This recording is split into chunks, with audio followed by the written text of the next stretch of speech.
How's it going? Got a little video for you.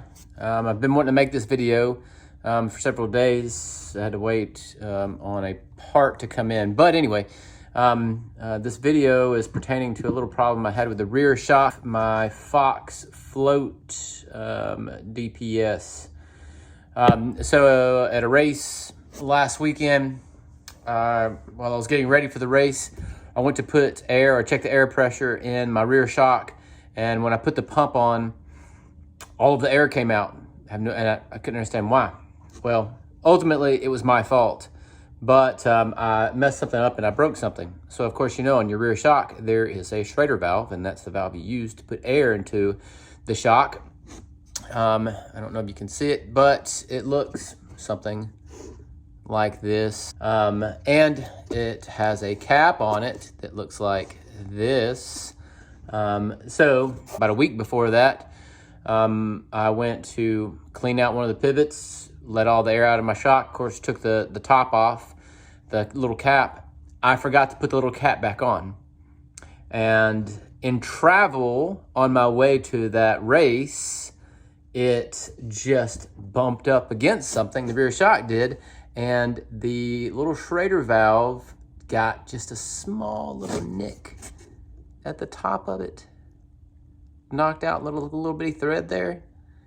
And so when that happens, you can't put air in it. Or you can, but as soon as you put it in, there's so much pressure going into it, it just comes right out.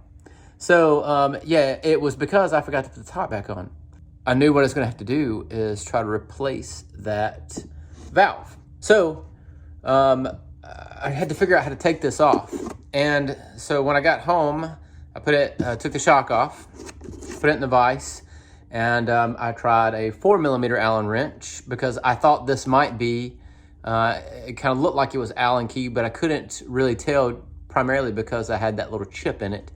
And then I tried, a 4mm was too small, I tried 5mm, it was too big. So long story short, and if you're doing this, you have to replace one.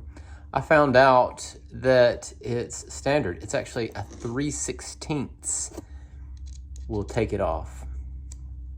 Note to self, if you're replacing this, it's a 3/16. Also, you can order new ones. I did order a new one, and it's easy to put on. And I needed to service my shock anyway, so I went ahead and serviced the Canada, put new seals in and everything, and new hardware bushings and all that stuff.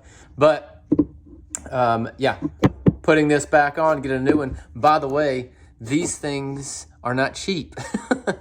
This is $30. I think you might be able to find one for $25, but I found one for $30.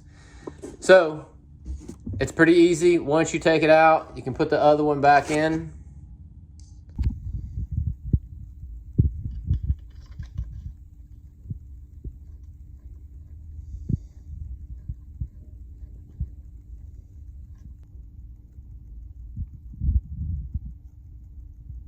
I don't think you'll have to remove the valve stem. You can, but not necessary. And it's back on. Thanks for watching. I hope it helps.